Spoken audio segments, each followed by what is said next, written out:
Right. It is crucial to understand the importance between forex trading, legitimate forex trading, and a Ponzi scheme or a Ponzi channel. All right. So the two involves money, okay? Especially given the prevalence of financial scams. Now you have to take note or look out for these threats, okay?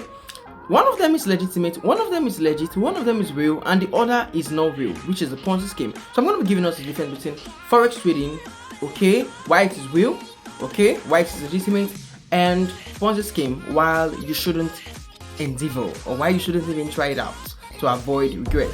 Okay, now forex trading, number one point is forex trading has to do with real market activity where there is buying and selling. As of course we all know that commerce has to do with buying and selling, whether it's offline or online. So the aspect of forex is actually online. You're not actually seeing any physical commodity, right? You're trading assets, you're trading instruments, right?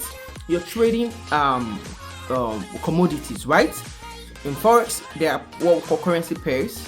There are what we call cryptocurrencies, right? There are forex pairs. You could be trading oil, you could be trading gold. So what you're simply carrying out in the forex market is real world marketing or commerce activities, right? Now, for instance, let me give us a popular example. Let's take, for instance, you are a fishmonger, or let me say a meat seller, right? You go to the market, you buy meat when at a particular price, a certain price, probably when the meat is like, let's say about 1,200, right? And you sell when the meat is now 4,700. Now there's an increase in the price because of what they demand. Okay, so you keep the meat. When you buy that meat, you keep the meat for a particular duration or a particular time, depending on how long the meat can stay without getting spoiled.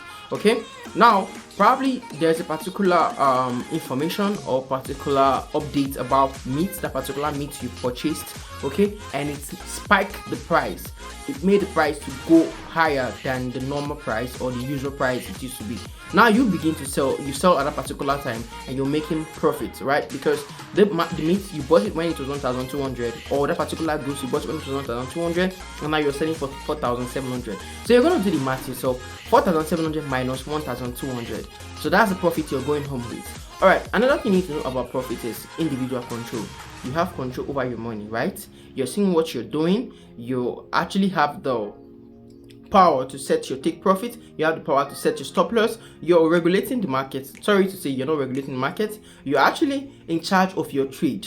You're in charge of the instructions you're giving. That's you trade your entering in the market. You have your stop loss, you have your take profit, you have your currency pairs. All this is in your control. But in the Ponzi scheme, the first point I gave in the forex was real world marketing activity or real world commerce activity. In the Ponzi scheme, you're not seeing any physical commodity. You don't even know who you're trading with. You're just being promised, okay, of a high return, right? You're promised of a high return with no risk at all. This person, they make you see no risks in it. So your promise of overdue or over highly return, okay? Now, I said in the forex trading, secondly, you're in charge, okay? You're in control. You're trading this instrument, this commodity, this asset. In the Ponzi scheme, you're not in charge. So the moment you invest your money, it's out of your pocket. You have no control over it. Now you're not basing your mind off luck, right?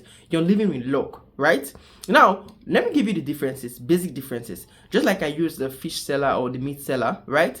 Now the meat seller buys it at a certain price. Probably that time when he buys the meat is low, that's 1,200, and when he sells, the meat must have gotten to 4,700, meaning there's an increase in price and there's profit secured, right? But in the Ponzi scheme, let me bring that same illustration to the Ponzi scheme. You are not even seeing the meat seller. You don't even know if he has actually gotten the meat, right? You're just being promised. You're told, okay, from a constructed testimony. Because sometimes you see those constructed testimonies, you see people that are being paid to promote these things, right? And you fall for the scam. You're not seeing this person, you don't know who you're participating with, you're not sure if this person, the previous person that claimed to have collected the profit, have actually collected the profit. You've not seen them before. You're just living on hopes and belief, right? Okay, so how the Ponzi scheme works is they take the money they realize from early investors to pay later investors. Let's take, for instance, this Ponzi scheme comes up today.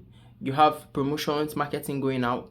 See? So these early investors, their money is used to pay the investors that will join later on. So when new investors stop joining, the whole platform stops, right? So eventually the whole platform folds up, and the creators of the platforms or the founders of the platforms, they go home with their profits at the expense or the detriment of the investors in the platform. So that is actually a fraudulent platform. It's fraud.